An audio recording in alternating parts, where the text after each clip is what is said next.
This one is for the gamers on a budget. This is your $2, $3, and $4 deals in the PlayStation January store sale. This one actually has some of the best games included in this as well.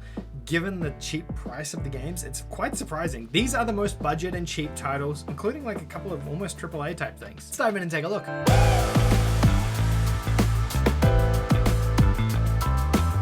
Hey, if you're a new viewer of the channel, please consider hitting that subscribe button down below. I make new videos about PlayStation every single day on the channel, so hit the subscribe button so you can stay up to date. This is one of my various videos on the PlayStation January sale. I have 4 different videos about the January sale, looking at $10 games, $5 games, easy trophies, and this one as well. So if you want to check those out, look in the link in the description down below, or probably the pinned comment. This video has some of the cheapest games in them, and they're at a really decent price point for some of the stuff in here. There is some budget stuff here, but it's expected with a $2 or a $3 game. If you're looking for something cheap, these are the ones for you.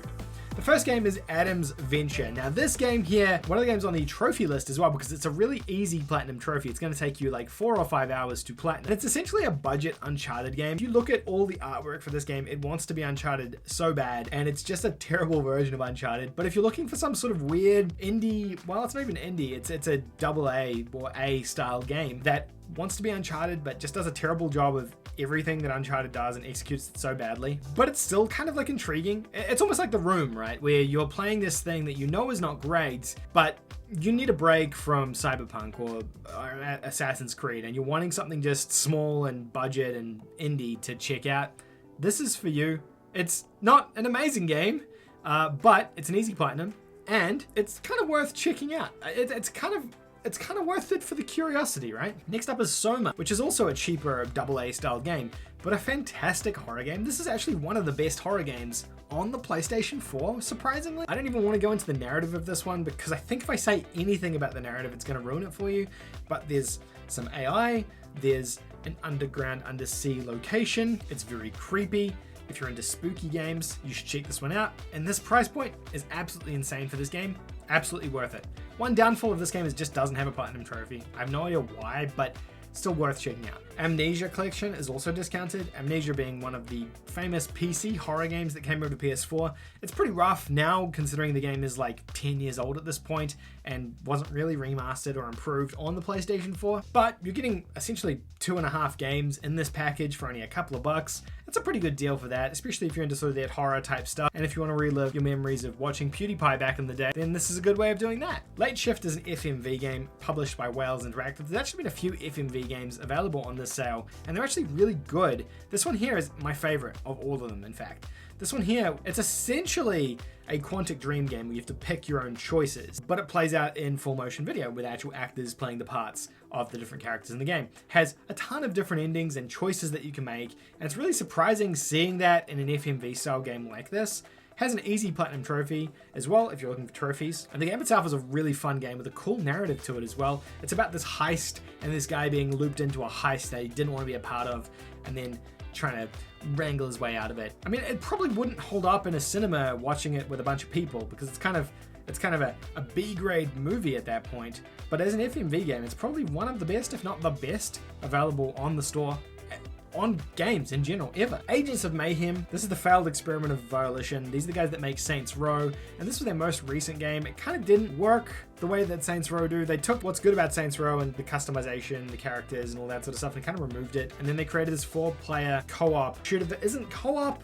It's like a single-player class-based shooter that just doesn't do any of the stuff that Saints Row does very well. Super cheap game though, and it does have some of that Saints Row DNA. If you are into those games, then you may have a good time with this one as well. But they got a lot of stuff wrong in it, so keep that in mind when you go into it. Duke Nukem 3D. This is the original Duke Nukem 3D game, remastered on the PlayStation 4. I mean, remastered is kind of a loose term. It doesn't look super remastered, but if you have any nostalgia for Duke Nukem or any of those original style 3D games like Doom or Wolfenstein, you're probably going to have a good time with this one as well. It's only a couple of bucks. It's a pretty cheap game.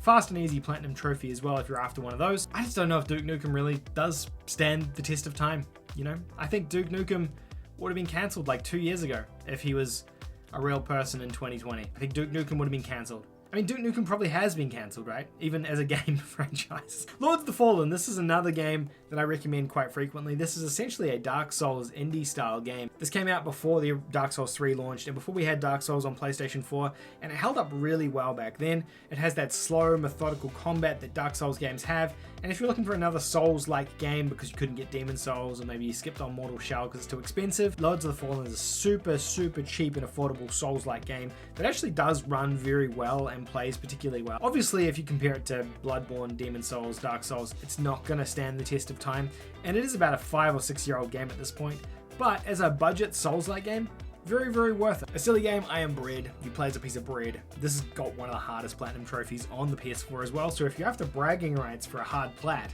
this one could be for you. You have to move the bread using this convoluted control scheme, very similar to Octodad in terms of it being just stupidity, but really fun to play as well. You have to get the bread from A to B without getting too dirty or messed up. Sometimes you have to toast it, sometimes you have to jam it, and it's a silly little fun game. Originated on the PC, and it worked probably better on the PC with the control and the keyboard. On a controller, it's still just as confusing and convoluted, and something silly to play with friends when they come over. Onrush is a racing game developed by the same guys that made Drive Club and Motorstorm. It's a really cool arcadey racing game, very similar to Motorstorm in terms of it being this, it's like an event race thing they create where you've got to get from A to B and take out the cars. It's got like some of those Burnout style car takedown things in here as well. It's actually a pretty fun racing game that got overlooked, I would say. It's not the most amazing arcade racer, it's not the best one out there, but it is pretty fun for what it is. It has been free on PlayStation Plus, and it has been at this price a couple of times during sales as well. Lichdom, this one here is $2. It's weird because this game isn't very good. The frame rate's poor in it, the gameplay's poor in it. It's like a PC first-person mage game. You play as a mage. It's a fantasy adventure game, but it just runs very poorly on the PlayStation 4. At least it did when I played it back in 2015. I would ordinarily never recommend something like this, but for $2, it's $2. I mean, you know what you're getting into with a $2 game like this. And the artwork for this game is so cool looking. It looks so good, but then when you play it, it's just not as good. As the actual artwork. The artwork won me over on this one. I paid full price for this, so yeah. Dirt Rally, this is the first Dirt game that came to the PlayStation 4 as well. It's a prior game to Dirt 4. It's kind of not a mainline game, and it's less arcadey than Dirt 4 and Dirt 5. It's more focused on rallycross. Really solid game here, only a couple of bucks. Absolutely worth it for a driving game like this. You're getting a ton of content in here. If you're a Dirt fan, if you're a rally fan, if you're a GT fan even, absolutely worth your time. And the last game is Battlezone. This was a VR game that eventually came to the PlayStation 4. You play as a tank and you have to take out the other tanks in these arenas. I think Battlezone is actually a remake of an old franchise that used to exist. At least that's the impression I get from playing the game and the trailers for this game. Fun little arcadey style game, and it also works in VR as well. So if you have VR, you can control tanks in VR too. Anyway, those are all the games in the $2, $3, and $4 tier of pricing. Like I said, a lot of budget stuff in here, but surprisingly some decent games in here. Hopefully you enjoyed this video. If you did, let me know which games you're going to be picking up in the comment section down below. Give it a thumbs up if you liked it, a thumbs down if you didn't like it, and don't forget to check out some of the other January store sale videos on the channel as well. They'll be coming out either the day before this or the day after this, so don't forget to check those out if you're after some other game recommendations for the holiday break. Anyway, hope you enjoyed. Thank you for watching. I'll see you in the next video. Bye for now.